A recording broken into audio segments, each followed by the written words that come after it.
¿Qué tal? Buenas noches, bienvenidos una vez más a Entre Hechos, que hoy tiene por invitado a un personaje que ya estuvo aquí en una ocasión, allá ahora en el muy remoto año del 22. Se trata de un periodista, escritor y documentalista, un hombre que fue secretario de Comunicación y Difusión de Morena, director fundador del periódico de ese movimiento, Regeneración. Fue también diputado a la Asamblea Constituyente de lo que era el Distrito Federal y fue coordinador de comunicación social de la Presidencia de la República durante el sexenio de Andrés Manuel López Obrador, como es actualmente coordinador de asesores de la Presidencia de la República, bajo, naturalmente, la jefatura del Ejecutivo de Claudia Sheinbaum. Se trata de Jesús Ramírez Cuevas, a quien le doy la más cordial bienvenida. René, buenas noches. ¿Qué tal? Buenas noches. Jesús, vamos a tener que empezar por lo más reciente, que es el anuncio del Plan Michoacán para la Paz y la Justicia, que apenas antier dio a conocer la mandataria. ¿Qué piensas? ¿Por qué un plan por estado? Cuando ocurra, por desgracia, algún otro homicidio del calibre del que ocurrió sobre la persona de Carlos Manzo, que vamos a ver el plan Guanajuato o el plan Veracruz o el plan Guerrero. ¿Cómo te explicas eso? Bueno, diseñar políticas específicas no es algo extraordinario. Uno les puede poner el nombre que quiera, pero la continuidad de una visión, de un plan, quiere decir que no solo se trata de una intervención coyuntural, se trata de una estrategia de fondo para atender pues, los temas y los problemas que tiene, en este caso, Michoacán.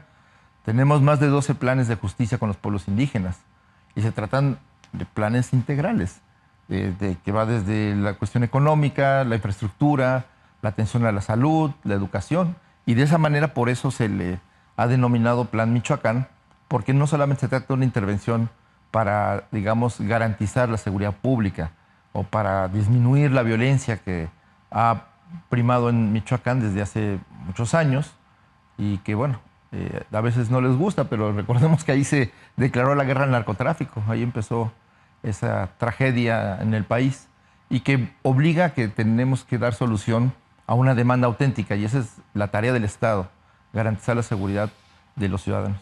Pero ha habido 4 planes a lo largo de prácticamente del 2006 a la fecha: el operativo conjunto Michoacán, el plan para la paz de Enrique Peña Nieto, el plan Michoacán del expresidente López Obrador y ahora el 4. ¿Por qué si este va a tener éxito cuando los otros acumulan fracasos?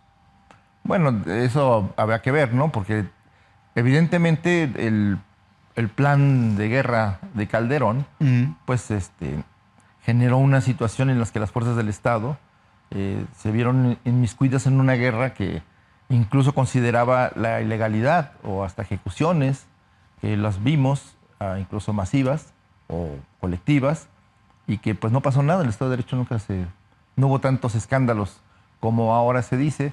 Y creo que en el caso de Peña Nieto, pues decidió armar los grupos de autodefensa, que era armar a uno de los bandos de los cárteles, ¿no? Y las consecuencias que eso ha tenido. Entonces, Andrés Manuel López Obrador creo que llevó a cabo un trabajo de reconstrucción de Michoacán, que ha tenido pues un éxito relativo, pero ha sido importante. Se redujeron los índices de violencia, aumentaron los índices sociales de bienestar de una manera como nunca había ocurrido en Michoacán. Y de extorsión, ¿eh? Bueno, esto es la nueva, también evoluciona el crimen organizado, también evoluciona. Vivimos con Andrés Manuel al inicio del gobierno un cambio en la política de drogas, un cambio en el mercado internacional de las drogas, la aparición del fentanilo y que también, digamos, generó otro tipo de conductas, el entronizamiento de la metanfetamina como el eje del mercado local en el país, donde Michoacán pues tiene un papel muy relevante. Por ejemplo, tenemos la industria del aguacate, que genera 3.500 millones de dólares anuales, pero deja muy pocos beneficios sociales en Michoacán. Tienes los jornaleros de las berries y de otros cultivos de agroexportación altamente rentables, y no generan bienestar social. Por el contrario, tanto los cortadores de aguacate como los jornaleros agrícolas, pues están asociados al consumo de metanfetaminas por la carga laboral que tienen, ¿no? Porque tienen que cumplir dobles y triples jornadas. Y la única manera o la forma que han encontrado para poder llevarlas a cabo es el consumo masivo de metanfetaminas. Entonces el cristal, como componente de una relación económica, también se volvió un alimento permanente de la violencia. Entonces va evolucionando el crimen organizado hacia, pues, el control de ciertos sectores de la economía, ¿no? A través de la extorsión. Ahora, dice la mandataria, decía ella el domingo, que va a haber una evaluación quincenal, que mensualmente rendirá un informe, pero no establece el punto de llegada. ¿Cuándo se verán resultados? Bueno, yo creo que si se está hablando de que cada 15 días se va a hacer una evaluación, pues el resultado tiene que verse de manera inmediata. O sea, sellar el Estado, cerrarle las vías de las formas económicas en las que se alimenta el crimen organizado, atender, por ejemplo, en el caso de los jornaleros, atender la problemática social, atender a los jóvenes, mejorar las condiciones de trabajo, formalizar ese trabajo, que tengan seguridad social, mejores ingresos, que en lugar de que vivan en jacales como se encuentran hoy, pareciera en un sistema antiguo, aún sigue perviviendo la agroeconomía global con formas de trabajo casi feudal. Pues feudal, ¿no? Entonces, eso es lo que tiene que, digamos, mostrar el gobierno, y a eso está comprometida Claudia Sheinbaum. Por eso dice, cada 15 días, porque... Pero sin una métrica, ¿cómo vas a poder evaluar? Bueno, pues hay métricas, o sea, ahí están, digamos, las estadísticas, están los datos duros de cada día, y también está la realidad de los michoacanos. Ellos son los que deben evaluar si el cumplimiento de las propuestas, el cumplimiento de este compromiso de resolver el tema de la inseguridad, y te digo, además de la tensión social, de generar condiciones económicas, y que tienen que ver también con el medio ambiente, con el agua. O sea, es que es un conjunto de situaciones. El deterioro no es solamente de seguridad, hay un deterioro general también, porque estas formas económicas en las que se ha desarrollado Michoacán, pues han tenido un costo social, un costo ambiental y un costo de seguridad. Y entonces también hay que verlo de manera integral. Por eso el fracaso de Calderón, de Peña Nieto, fue hacer solo estrategias de seguridad, y de aparentemente. Manuel, porque digo, o sea, bueno, pasado pareciera terminar en el 2018, y no, el pasado también es del 18 al 24. Claro que sí, pero también te puedo decir que los indicadores sociales de Michoacán han mejorado como nunca. Y la reducción de la pobreza, y el acceso a la educación, y el acceso a condiciones distintas, por ejemplo, de los pueblos indígenas, de la meseta purépecha, de la zona náhuatl de la costa, pues se ha buscado, pues, una atención respecto a sus condiciones de vida y claro, también hacia el resto de la población. Pero los sectores más olvidados encuentran una situación distinta. La adversidad de la circunstancia de los problemas y rezagos históricos, o temas como la violencia, que está alimentada con una economía global, con ganancias que se lavan fuera del país y que, pues, permanentemente están constituyendo, pues, una fuerza económica que les permite también tener fuerza militar, fuerza hasta, digamos, territorial, ¿no? Bélica incluso. Ahora, con eso yo quiero ver si podemos cerrar el tema, porque quería tratar contigo en realidad otras cosas, pero la coyuntura obliga. Pareciera ser que el asesinato de Carlos Manzo constituye un punto de quiebre para la estrategia de seguridad que habían impulsado ustedes.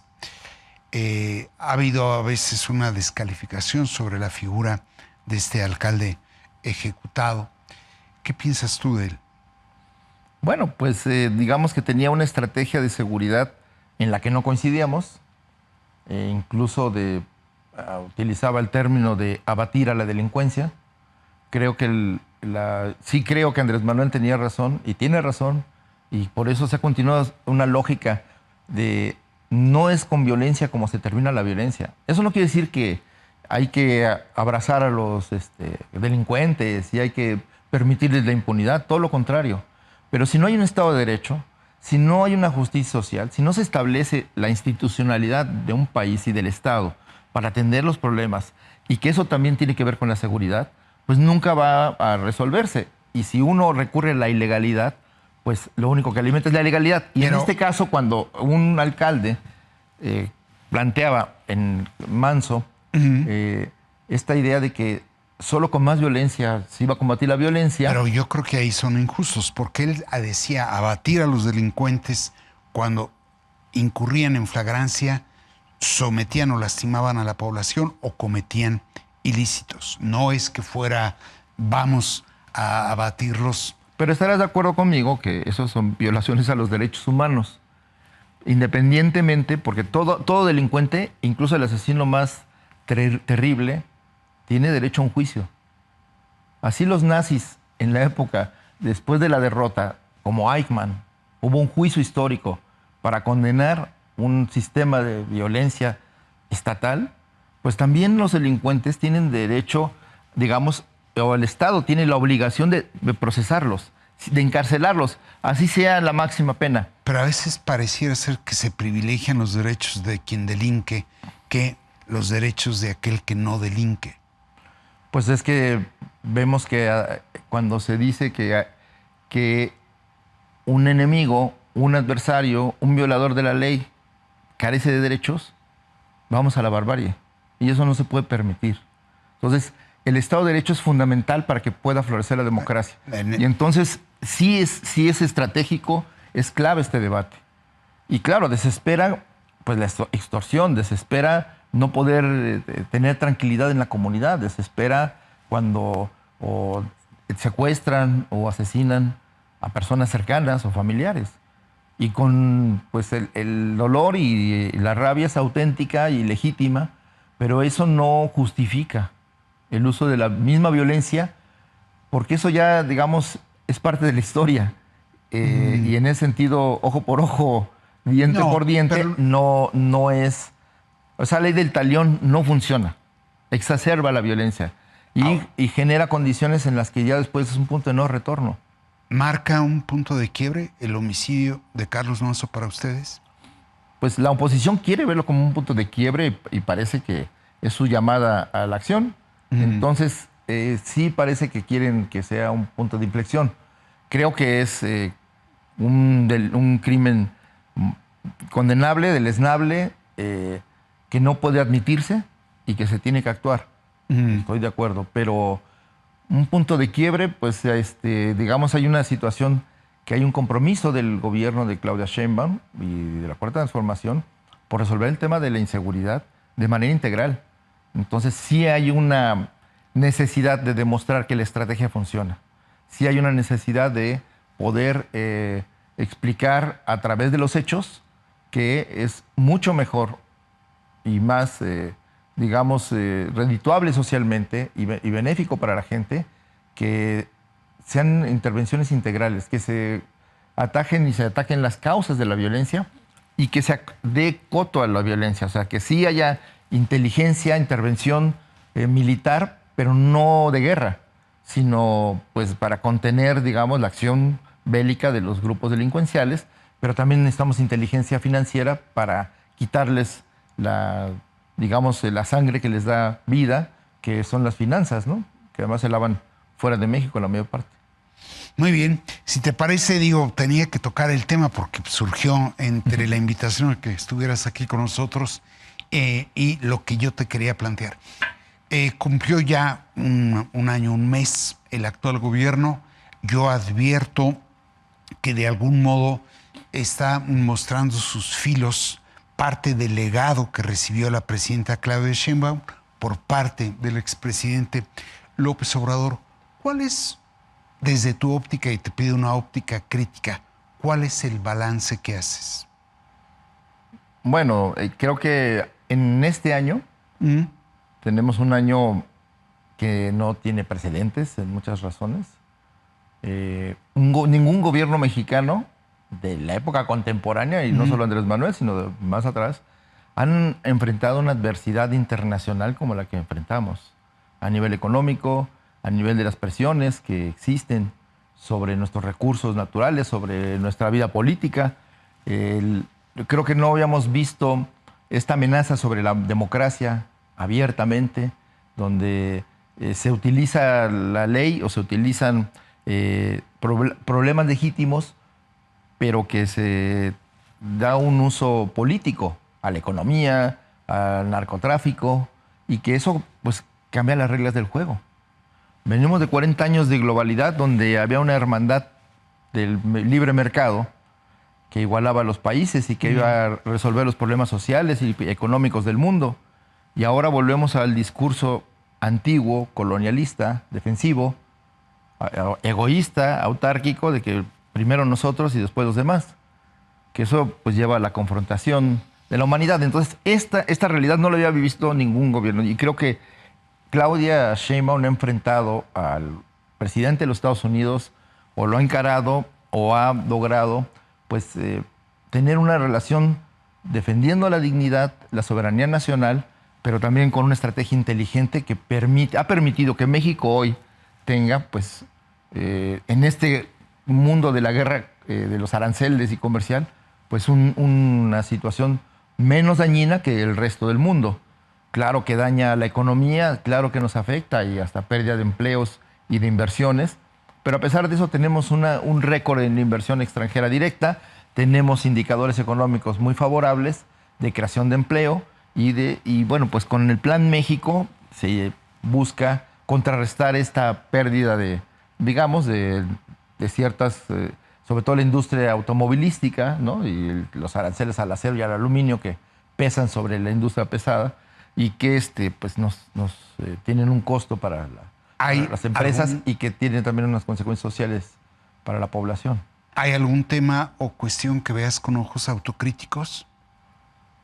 Bueno, yo creo que toda propuesta tiene que tener el componente de su diagnóstico y de tener que en un momento dado saber si funciona, ¿no? Verificar si funciona. Y entonces hay que ser crítico y autocrítico. Una transformación de un sistema injusto o de una situación que no beneficia a la mayoría y que se quiere construir una política de beneficio general, pues tiene que tener su balance y en el balance hay crítica y autocrítica. En este caso creo que pues la reducción de la pobreza histórica que hemos tenido en México, que menos del 29% o 29% de la población esté en una condición de pobreza, es algo que nunca había visto en nuestro país en 200 años. Entonces sí, creo que, pero, o sea, tenemos que también balancear, falta mucho, hay que desarrollar mayores capacidades económicas, no solo con obras de infraestructura y de desarrollo como se ha hecho, tenemos que todavía lograr que la base social tenga una forma económica que le beneficie, no solo los proyectos o los grandes proyectos económicos de inversiones logran esto, y que tampoco el modelo exportador y casi subordinado a otras economías, pues beneficia totalmente, ¿no? Vemos que ha faltado, pues todavía ha faltado lograr que se respete el medio ambiente. Tenemos todavía una industria depredadora, tenemos comportamientos sociales que terminan por devastar pues la naturaleza, los bosques, contaminar el agua. Entonces, esa parte que es fundamental para el futuro, pues a ese falta todavía muchos más elementos. En materia económica, pues hace falta todavía lograr desplegar un verdadero proyecto soberano que tenga la capacidad de revertir pues todas las injusticias sociales y económicas que el modelo anterior neoliberal generó. Es decir, si el empobrecimiento general de la población fue la ventaja que utilizaron en México para atraer capitales, ahora que estamos cambiando esa narrativa, logrando un aumento salarial, no es suficiente. Sí ha mejorado las condiciones de vida de la gente, pero aún falta, digamos, construir un futuro pues, sostenible a largo plazo.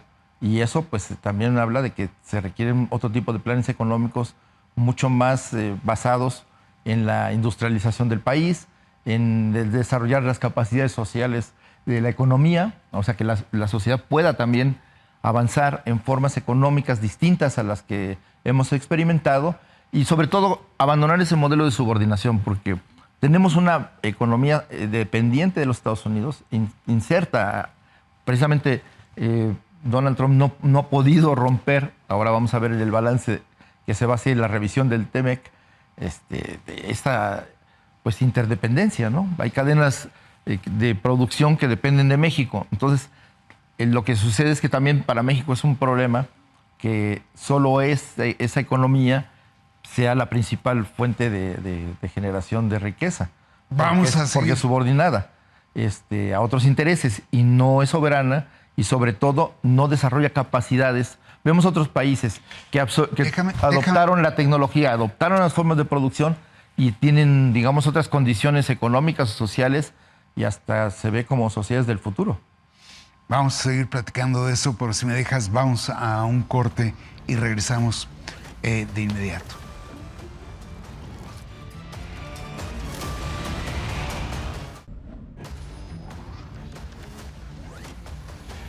Pues estamos ya de vuelta con Jesús Ramírez Cuevas, jefe de asesores de la Presidencia de la República, bajo el mandato, desde luego, de Claudia Sheinbaum Pardo.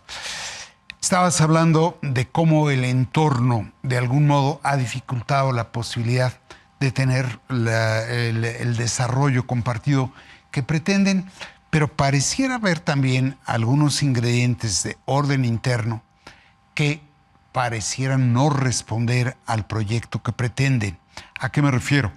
El tercer trimestre de la economía reporta una contracción en buena medida derivada de la incertidumbre jurídica que provoca la reforma al Poder Judicial, también deriva de la falta de certeza.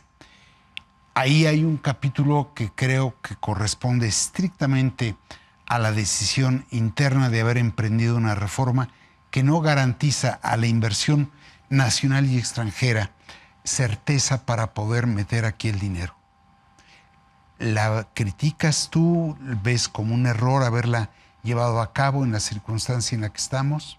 Bueno, curiosamente nuestro país siempre ha tenido una crítica social y política muy fuerte con el Poder Judicial, o con lo que eso significa, desde la independencia. Entonces siempre ha habido un cuestionamiento al uso de la justicia a favor de los poderosos, a favor pues del poder económico o del poder político. Y hay muchos casos donde se ha usado el poder judicial contra la sociedad. Desde el 68, y bueno, hay toda una larga historia del uso de la justicia en contra de los luchadores sociales, en contra de los pueblos que defienden sus derechos y su territorio.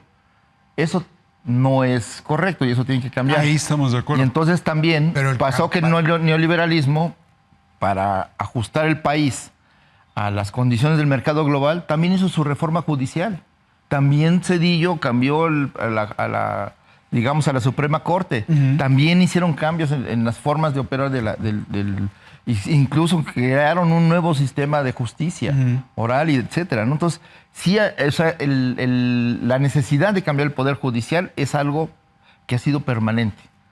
Lo que llama la atención ahora, bueno, son dos cosas. Una decisión radical de cambiar, aparentemente de raíz, el Poder Judicial a través del voto popular.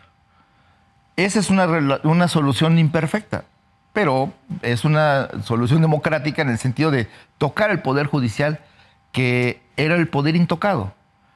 ¿Qué es lo que sucede cuando yo digo que el neoliberalismo estableció sus reformas judiciales? Creó organismos autónomos y creó un sistema de justicia, o sea, de jueces y de incluso ministros y magistrados que favorecían el interés privado sobre el interés público. El interés de las grandes empresas sobre los ciudadanos. Entonces sí había un uso también patrimonialista y un uso faccioso, digamos, por decirlo así, del Poder Judicial. Y por el otro lado había un sistema, y lo vimos en los últimos 6 años, 7 años, cómo también el Poder Judicial estaba capturado por los poderes fácticos, económicos y por el crimen organizado. Entonces, hemos visto cómo generadores de violencia, destacados integrantes del crimen organizado que son detenidos, pues son liberados por los jueces A ver, y que eso también genera un problema. Entonces, puede ser que el tema de la elección directa de los jueces no resuelve el problema de la justicia. Puede ser. Pero sí trastoca el control que existía de los jueces por los poderes. Ya habían ensayado en el 21 una reforma. El presidente le concedió al entonces presidente del Poder Judicial, Arturo Saldívar, el llevar a cabo una reforma.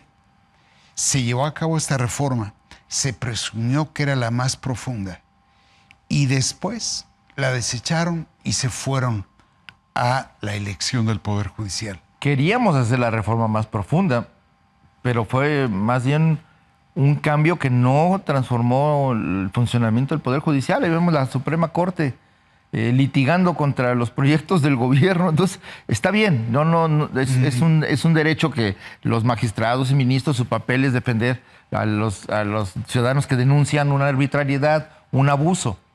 Pero el litigio estratégico en el que entraron los defensores del viejo sistema contra el cambio en la ley eléctrica, en la recuperación de la soberanía energética, en el tema de las obras públicas importantes de infraestructura del gobierno y de una serie de leyes que se aprobaron, pues también lo que hacía es que el Poder Judicial había sustituido al Poder Legislativo. Estaba legislando, impidiendo que una mayoría de legisladores aprobada por la mayoría de los ciudadanos pudiera operar y pudiera decidir los cambios que el mandato ciudadano había generado.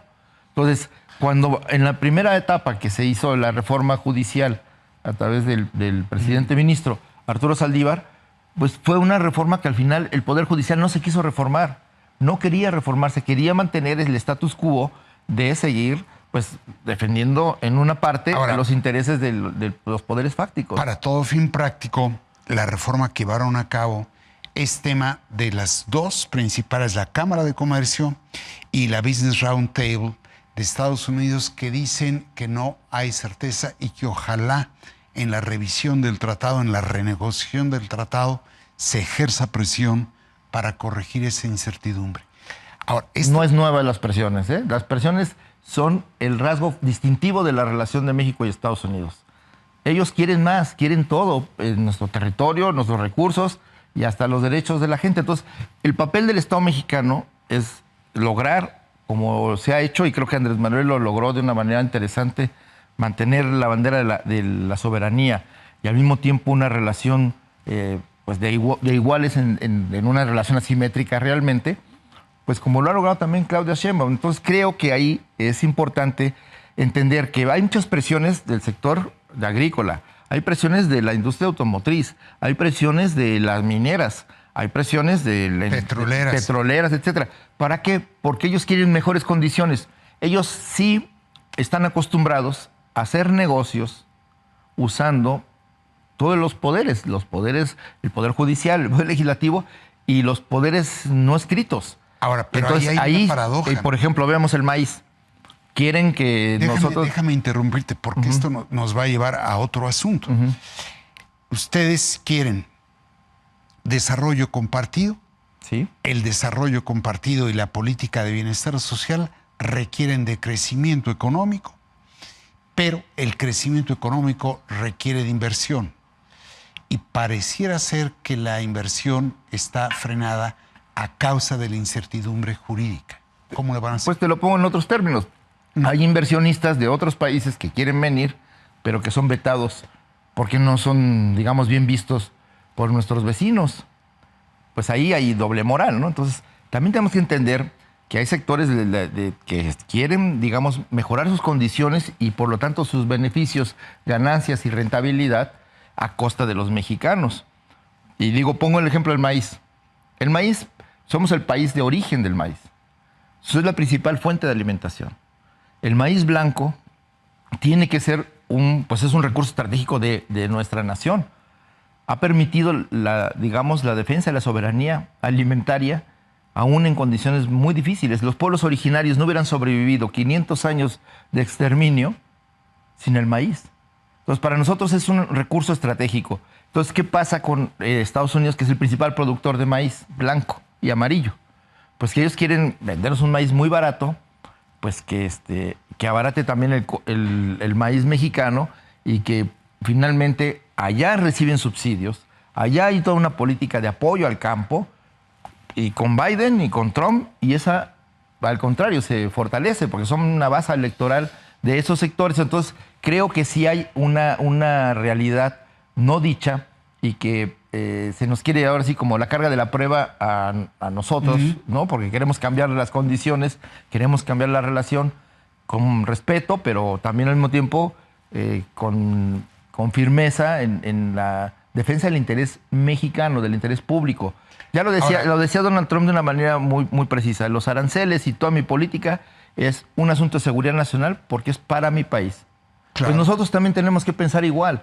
Lo que hacemos, y no se trata de un asunto ideológico, es un asunto de sobrevivencia como nación, tenemos que hacerles ver que primero la colaboración es mucho mejor para avanzar en la solución de los problemas comunes. Y que eso implica también el respeto a las formas de trabajo, de producción y a la idiosincrasia mexicana y al interés de la sociedad mexicana. Y eso a veces requiere, pues, digamos, firmeza frente a estas pretensiones de que, porque son sectores específicos que quieren cambiar la dinámica por un lado, económica del país. En el origen de la pregunta. Para beneficiarse. Requieren de crecimiento para sostener la política de bienestar social, pero a la vez quieren ponerle condiciones a la inversión fundamental para el crecimiento. No estamos frente a un momento en que la Cuarta Transformación tendría que pensar en el repliegue. Pues, ¿qué te diría? Pienso que cuando Juárez había sido derrotado militarmente, podía haber pensado que era el momento del repliegue, porque no había condiciones para defender la nación. Pero mantener la bandera, la causa y las razones de por qué México debe ser un país libre y soberano y que para hacerlo necesita de ciertas políticas, necesita proteger sus sectores, necesita también cambiar las condiciones de la inversión extranjera. Estamos en una economía abierta, sí, pero de beneficio mutuo, no de beneficio unilateral como había sido todo este tiempo, porque se desarrollaron las industrias, se generaron grandes condiciones de ganancia, pero lo único que dejaron en este país fue contaminación y salarios bajísimos, más bajos que en China. No, yo creo que... Entonces, eso, y hay desarrollo industrial, pero no propio. Es decir, hay una serie de industrias importantes que generan recursos, que generan ganancias y empleo, pero pues quisiéramos ir hacia un modelo donde además de esas condiciones se generara desarrollo tecnológico, se mejoraran las condiciones de vida de la gente. Te pongo un ejemplo. Para resumir para resumir esa respuesta. Guanajuato. Guanajuato es el estado que mejores condiciones tiene en inversión extranjera y de trabajo, etcétera. Pero tiene cero desarrollo social. Tiene niveles de violencia producto, un consumo altísimo de metanfetaminas que incluso en la industria está afectando. ¿Por qué? Pues porque porque tiene que ser un desarrollo, que ese es el reclamo de la Cuarta Transformación, es que sí queremos inversión extranjera, queremos desarrollo económico, pero con bienestar social. No puede haber democracia ni libertad sin justicia social. Y esa es una verdad histórica de México. Desde el inicio de su independencia quedó claro que México se imaginó un país libre, un país soberano, una república con justicia social. Ahora, y entonces pero eso querer no siempre es poder. Por eso llevamos 200 años queriendo tener un país libre, soberano e independiente. No es el momento de un repliegue. No, al contrario. Es un momento, me refiero, es el momento de especificar hacia adentro cuál es nuestro proyecto de nación como país y lograr de una manera inteligente, de una manera dialogada, de una manera pacífica, el entendimiento. Pero arriar banderas, así diciendo, bueno, pues ya tú tienes razón, y es que la razón la tenemos ambos. Ellos quieren su desarrollo, sus ganancias. También México se las merece. Y entonces el gobierno, el Estado mexicano, tiene que representar a la población. Arriar las banderas es declinar en la defensa de los derechos del pueblo ¿No mexicano. temes que después del ruido que provocó la reforma del Poder Judicial, la reforma judicial en relación con el Estado de Derecho, genere ruido en relación con la democracia, la reforma electoral? No, bueno, mira, en Estados Unidos se eligen jueces y pues no pasa mucho. Pero jueces locales y no en todos los estados. Claro, pero aún haciendo un balance de ese pequeño nivel de elección, pues no cambia, o sea, no hay una gran, un control de un partido o un control de las circunstancias. Hay un control. Claro, los demócratas votan, ahí sí votan, ahí tienen derecho los partidos a proponer a los jueces, cosa que en México no es.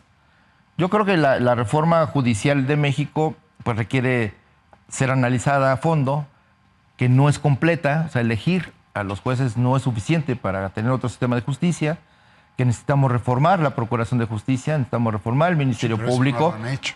Por eso, pero eso es lo que hay que avanzar hacia allá. Fue para un lograr. acierto la elección de los Había jueces. que romper la inercia y este dominio que ya existía sobre el Poder Judicial, que tenían los poderes fácticos, incluso del exterior. Ahora, querías tú hablar naturalmente del capítulo político.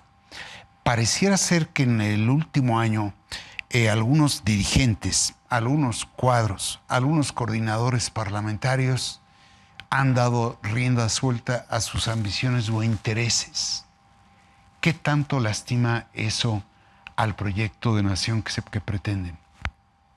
Bueno, el proyecto de nación que defiende la Cuarta Transformación pues es un proyecto, yo le decía, democrático y pues un proyecto popular y es un proyecto ético. Es devolverle la ética al país, en la economía, en las relaciones humanas, en la justicia y en la política. Entonces estamos obligados, quienes, digamos, levantamos o hemos llegado a la política por la vía de la Cuarta Transformación, de Morena y de sus aliados, pues estamos obligados a actuar éticamente. Y éticamente significa muchas cosas. Pero tienen unos lunares marcados. Toda transformación pues tiene, digamos, tiene que permanentemente en esta crítica y autocrítica lograr superar las taras, las trabas, los obstáculos históricos y a veces la cultura política.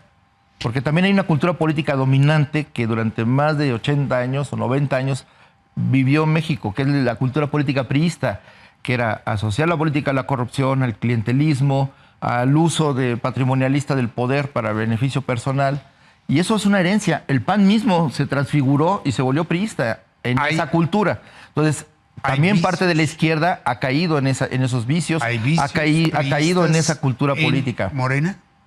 Hay compañeros que no han entendido que la transformación es real, es en serio, y que el pueblo de México ha optado por un cambio, digamos, a favor de su propio interés y que es desterrar, así como es desterrar el fraude electoral, desterrar el clientelismo, desterrar la corrupción. ¿Por qué no los han desterrado entonces? Bueno, pues eso hay que, primero que nada, preguntarle a las instancias correspondientes a los que toca, porque también se habla mucho en las redes, se habla mucho en los medios, y se da por hecho cosas que, una cosa, digamos, las expresiones personales que rayan en pues por decir algo, en el desfiguro, para decirlo de esa forma. ¿Cuáles son las instancias correspondientes? Y otras son cuando hay acciones que violan la ley, que dañan los estatutos o que, digamos, contradicen el proyecto de nación. Entonces, en el caso de la parte política, del comportamiento personal y ético de las personas o falta de ética, pues es el partido o los ciudadanos con su voto, el voto para sancionar personas o organizaciones o partidos o proyectos, es parte de la democracia. Por eso yo creo que México vive una democracia viva muy fuerte. ¿Me estás tú diciendo que el propio electorado debe castigar a aquellos morenistas que se han apartado de la ética del proyecto? Pues eso que lo deciden los ciudadanos. Pero ahí están. Los ciudadanos son los que mandan. Llegamos aquí por decisión y mandato de los ciudadanos. El cambio que representamos es una decisión de la mayoría de los mexicanos. Lo que no entiende la oposición y los poderes fácticos y a veces muchos medios de comunicación es que esto es así.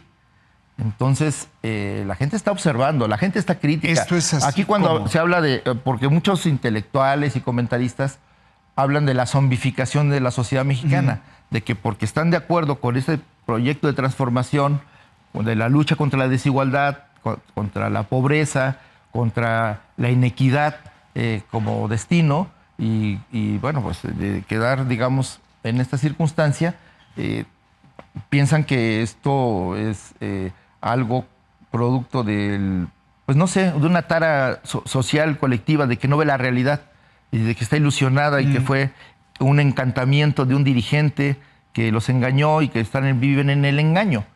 Nunca he visto la autocrítica del lado de la derecha decir que lo que hicieron, que sí fue una especie de obnubilación de la globalización, de la obnubilación de la apertura comercial y de la entrega de la soberanía. Yo no he oído ninguna autocrítica al respecto. Sigan pensando que era mejor ese proyecto que a lo que tenemos ahora. Que es imperfecto. La Cuarta Transformación no es perfecta, es imperfecta. Pero también es como la vida de México. O sea, tiene que buscar pues una transformación permanente de las circunstancias que impiden el goce pleno de los derechos, el goce pleno de la democracia, o que el destierro de la corrupción. Si esos objetivos tuviera la oposición, pues podríamos caminar juntos, pero parece que quiere restaurar el viejo régimen de privilegios y de corrupción. Pues yo te agradezco mucho. Creo que me he quedado con la mitad de lo que quería yo preguntarte, pero te agradezco muchísimo la disposición. Gracias a ti.